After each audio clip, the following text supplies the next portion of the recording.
नमस्कार।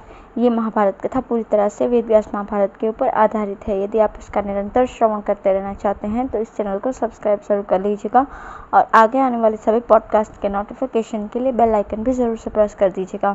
अब हम सुनेंगे ऋषि शृंग का चरित्र। वैशंपायन जी बोले, राजन, फिर कुंती नंदन महाराज युधिष्ठिर क्रमशः नंदा और अपरनंदा नाम की नदियों पर गए, जो सब प्रकार के पाप और भय को नष्ट करने वाली हैं। वहाँ हेमकूट पर्वत पर जाकर उन्होंने बहुत सी अद्भुत बातें देखी। उस स्थान पर निरंतर वायु बहता रहता था और नित्य वर्षा होती थी। वहाँ वेदाध्ययन का शब्द तो सुना जाता था, किंतु कोई स्वाध्याय करने वाला दिखाई नहीं देता था। तब लोमश ने कहा, कुरुवर, यहाँ नंदा नदी में स्नान करने से पुरुष सत्कार पाप मुक्त हो जाता है, इसलिए आप भाइयों सहित इसमें स्नान करें। यह सुनकर धर्मराज युधिष्ठिर ने अपने भाई और साथियों सहित नंदा में स्नान किया और फिर शीतल जल वाली अत्यंत रमणीक और पवित्र कौशिकी नदी पर गए, जहाँ लोमश ने कहा, भरत श्रेष्ठ, ये परम पवित्र देव नदी कौशिकी है। इसके तट पर यह विश्वामित्र जी का रमणीक आश्रम दिखाई दे रहा है। यही महात्मा काश्यप विभांडक जिसे कहते हैं का आश्रम है। इसे पुण्याश्रम कहते हैं। महर्षि विभांडक के पुत्र ऋषि शृंग बड़े ही तपस्वी और संयतेंद्रिय थे। एक बार अनावृष्टि होने पर उन्होंने अपने तप के प्रभाव से वर्षा कर दी थी। वे परम तेजस्वी और समर्थ विभांडक कुमार मृगी से उत्पन्न हुए थे। युधिष्ठिर ने पूछा, भगवान, मनुष्य का पशु जाति के साथ योनि संसर्ग होना तो शास्त्र और लोक दोनों की दृष्टि में विरुद्ध है। फिर परम तपस्वी काश्यप नंदन ऋषि शृंग ने मृगी के उदर से कैसे जन्म लिया तथा अनावृष्टि होने पर उस बालक के भय से वृत्रासुर का भय वध करने वाले इंद्र ने कैसे वर्षा की। लोमश बोले, राजन, महर्षि विभांडक बड़े ही साधु स्वभाव और प्रजापति के समान तेजस्वी थे। उनका वीर्य अमोघ था और तपस्या के कारण अंतःकरण शुद्ध हो गया था। एक बार वे एक सरोवर पर स्नान करने गए। वहां उर्वशी अप्सरा को देखकर जल में ही उनका वीर्य स्खलित हो गया। इतने में ही वहां एक प्यासी मृगी आई और वो जल के साथ उस वीर्य को पी गई। उससे उसको गर्भ रह गया। वास्तव में ये एक देवकन्या थी। किसी कारण से ब्रह्मा जी ने इसे श्राप देते हुए कहा था कि तुम मृग जाति में जन्म लेकर एक मुनिपुत्र को उत्पन्न करेगी, तब शाप से छूट जाएगी। विधि का विधान अटल है। इसी से महामुनि ऋषि शृंग उस मृगी के पुत्र हुए। वे बड़े तपोनिष्ठ थे और सर्वदा वन में ही रहा करते थे।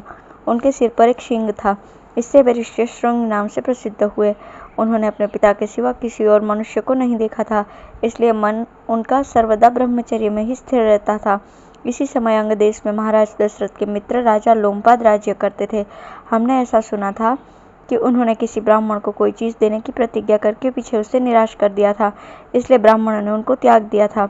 इससे उनके राज्य में वर्षावनी बंद हो गई और प्रजा में हाहाकार मच गया।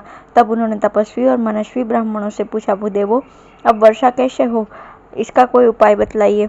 वे सब अपना अपना मत प्रकट करने लगे। तब उनमें से एक मुनिश्रेष्ठ ने कहा, राजन, ब्राह्मण आप पर कुपित है, इसका आप प्रायश्चित कीजिए। ऋषि शृंग नामक एक मुनि कुमार है।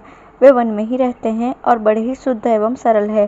स्त्री जाति का तो उन्हें कोई पता ही नहीं है। उन्हें आप अपने देश में बुला लीजिए। वे यदि यहाँ आ गए तो तुरंत ही वर्षा होने लगेगी। ये सुनकर राजा लोमपाद ने ब्राह्मणों के पास जाकर अपने अपराध का प्रायश्चित कराया। उसके प्रसन्न होने पर उन्होंने अपने मंत्रियों को बुलाकर ऋषि शृंग को लाने के विषय में परामर्श किया। उनसे सलाह करके उन्होंने अपने राज्य की प्रधान प्रधान वेश्याओं को बुलाया और उनसे कहा, सुंदरियों, तुम किसी प्रकार मोहित करके और अपने में विश्वास उत्पन्न करके मुनि कुमार ऋषि शृंग को मेरे राज्य में ले आओ।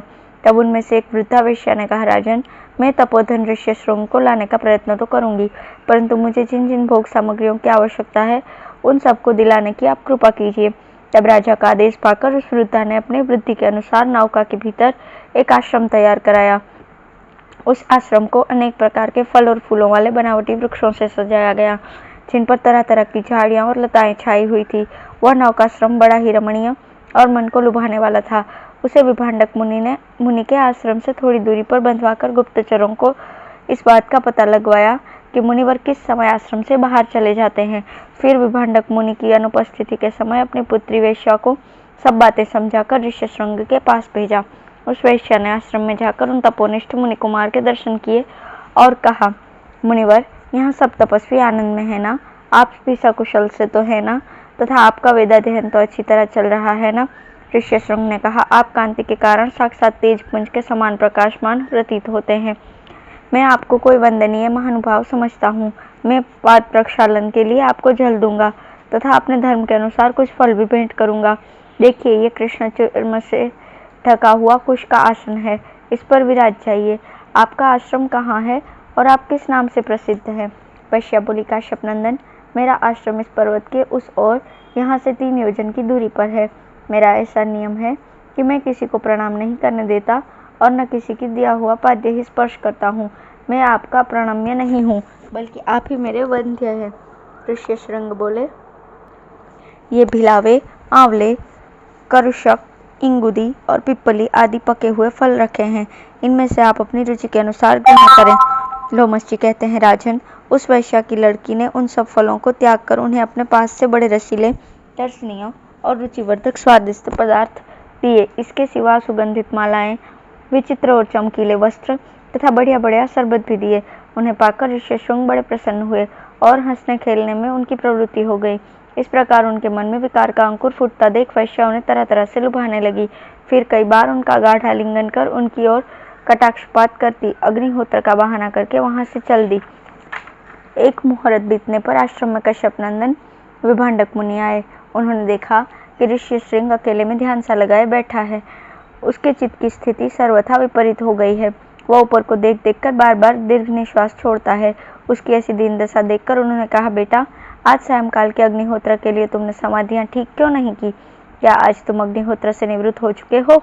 आज तुम और दिनों की तरह प्रसन्न नहीं जान पड़ते, बड़े ही चिंतातुर, अचेत और दीन से दिखाई देते हो। बताओ तो, आज यहाँ कोई आया था क्या? ऋष्यशृंग ने कहा, पिताजी, यहाँ आश्रम में एक जटाधारी ब्रह्मचारी आया था। वो सुवर्ण के समान उज्ज्वल वर्ण का था। उसके नेत्र कमल के समान विशाल थे। वो बड़ा ही रूपवान, सूर्य के समान तेजस्वी और अत्यंत गौरवर्ण था। उसके सिर पर बड़ी सुगंधित और लंबी लंबी काली जटाएं थी। वह सुनहरी डोरियों से गुथी हुई थी। आकाश में जैसे बिजली चमकती है, उसी प्रकार उसके गले में सुवर्ण के आभूषण झिलमिला रहे थे। गले के नीचे उसके 2 मांसपिंड थे। वे रोमहीन और बड़े ही मनोहर थे।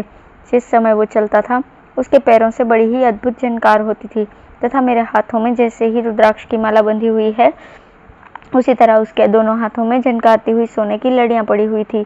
उसका मुख भी बड़ा ही विचित्र और दर्शनीय था। उसकी बातचीत सुनकर हृदय में आनंद की लहरें उठने लगती थी। उसकी कोयल सी मीठी वाणी बड़ी ही सुरीली थी। उसे सुनने से मेरे हृदय में हुक सी उठती थी। वो मुनि कुमार क्या था, मानो कोई देवपुत्र ही था। उसे देखकर मेरे मन में उसके प्रति बहुत ही प्रीति और आसक्ति हो गई है। उसने मुझे नए नए फल दिए थे। मैंने अब तक जो जो फल खाए हैं, उनमें से किसी में भी वैसा रस नहीं मिला। उनमें न तो वैसी छिलके हैं, न उनके समान गुदा है। उस रूपवान मुनि कुमार ने मुझे बड़ा ही स्वादिष्ट जल पीने को दिया था। उसे पीते ही मुझे बड़े आनंद का अनुभव हुआ और पृथ्वी घूमती सी दिखाई देने पड़ी। वे जो बड़े ही विचित्र और सुगंधित पुष्प पड़े हुए हैं, उसके वस्त्रों से गुथे हुए थे। उन्हें बिखेर कर वो तब से देदीप्यमान मुनि कुमार अपने आश्रम को चला गया है। उसके जाते ही मैं अचेत सा हो गया हूँ और मेरे शरीर में दाह सा होता है। मैं चाहता हूँ जल्दी जल्दी से उसके पास पहुँचूँ और उसे यहाँ लाकर सदा अपने साथ रखूँ। विभांडक बोले, बेटा, ये तो राक्षस हैं। ये ऐसे ही विचित्र और दर्शनीय रूप से घूमते रहते हैं। ये बड़े ही पराक्रमी होते हैं और ऐसे सुंदर सुंदर रूप धारण करके सर्वदा तपस्या में विघ्न डालने का विचार करते रहते हैं। जिस जितेंद्रिय मुनि को तुम उत्तम लोकों में जाने की इच्छा हो, उसे इनका साथ नहीं करना चाहिए। ये बड़े पापी होते हैं और तपस्वियों को विघ्न पहुंचाकर ही प्रसन्न करते हैं। तपस्वियों को तो उनकी ओर आंख उठाकर भी नहीं देखना चाहिए। बेटा, तुम जिन स्वादिष्ट पेय पदार्थों की बात कर रहे हो, उन्हें तो दुष्ट लोग पीते हैं और वे ही ऐसी रंग बिरंगी सुगंधित मालाएं पहनते हैं। ये चीजें मुनियों के लिए नहीं बताई गई हैं। ये राक्षस ऐसा कहकर विभांडक मुनि ने अपने पुत्र को रोक दिया और स्वयं उस वैश्या को ढूंढने लगे। जब 3 दिन तक उसका कोई पता न लगा तो आश्रम में लौट आए। इसके पश्चात जब स्रोत विधि के अनुसार विभांडक मुनि फिर फल लेने के लिए गए, तो वो वैश्या ऋष्यशृंग को फंसाने के लिए फिर आई। उसे देखते ही ऋष्यशृंग बड़े हर्षित हुए और हड़बड़ाकर उसके पास दौड़ाए और उससे बोले, देखो, पिताजी के यहाँ आने से पहले ही हम तुम्हारे आश्रम को चलेंगे। हे राजन, इस युक्ति से विभांडक मुनि ने एकमात्र पुत्र ऋष्यशृंग को उन माँ बेटी ने नाव पर चढ़ा लिया और उसे खोलकर वे तरह तरह के उपायों से उन्हें आनंदित करती अंगराज लोमपाद के पास ले गईं। अंगराज उन्हें अपने अंतपुर में ले गए। इतने में ही उन्होंने देखा कि सहसावृष्टि होने लगी और सब ओर जल ही जल हो गया। इस प्रकार अपनी मनोकामना पूर्ण होने पर राजा लोमपाद ने उन्हें अपनी कन्या शांता विवाह दी। इधर जब विभांडक मुनि फल फूल लेकर अपने आश्रम में लौटे तो बहुत ढूंढने पर भी उन्हें अपना पुत्र दिखाई न दिया। उससे उन्हें बड़ा ही क्रोध हुआ और ऐसी आशंका हुई कि यह सारा षड्यंत्र अंगराज का ही रचा हुआ है। अतः वे अंगाधिपति को उनके नगर और राष्ट्र के सहित भस्म कर डालने के विचार से चंपापुरी की ओर चले। मार्ग में चलते चलते जब वे थक गए और उन्हें भूख सताने लगी तो वे ग्वालियों के संपत्तिशाली घोषों में आए।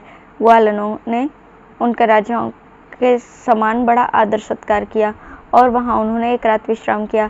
जब गोपों ने उनकी अत्यंत आवभगत की तो उन्होंने पूछा, क्यों भाई, तुम किसके सेवक हो?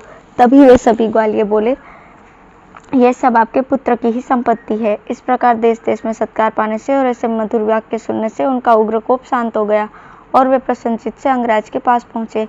नरश्रेष्ठ लोमपाद ने उनका विधिवत पूजन किया। उन्होंने देखा कि स्वर्गलोक में जैसे देवराज इंद्र रहते हैं वैसे ही वहां उनका पुत्र विद्यमान है। साथ ही उन्होंने विद्युत के समान चमचमाती अपनी पुत्रवधू शांता को भी देखा। पुत्र को अनेकों ग्राम और घोष मिले देखकर तथा शांता को देखकर उनका सारा क्रोध उतर गया। फिर तो जिसमें राजा लोमपाद की विशेष प्रसन्नता थी वही काम उन्होंने किया।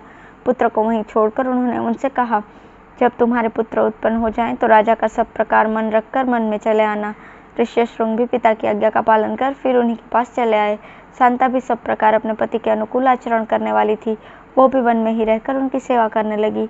जिस प्रकार सौभाग्यवती अरुंधति वशिष्ठ की, लोपामुद्रा अगस्त्य की और दमयंती नल की सेवा करती थी, उसी प्रकार शांता ने भी अत्यंत प्रेम पूर्वक अपने वनवासी पतिदेव की सेवा की। ये पवित्र कीर्तिशाली आश्रम उसी ऋष्यशृंग का है। इसके कारण इस समीपवर्ती विशाल सरोवर की शोभा भी बहुत बढ़ गई है। इसमें स्नान करके तुम कृतकृत्य और शुद्ध हो जाओ, फिर दूसरे तीर्थों की यात्रा करना। धन्यवाद।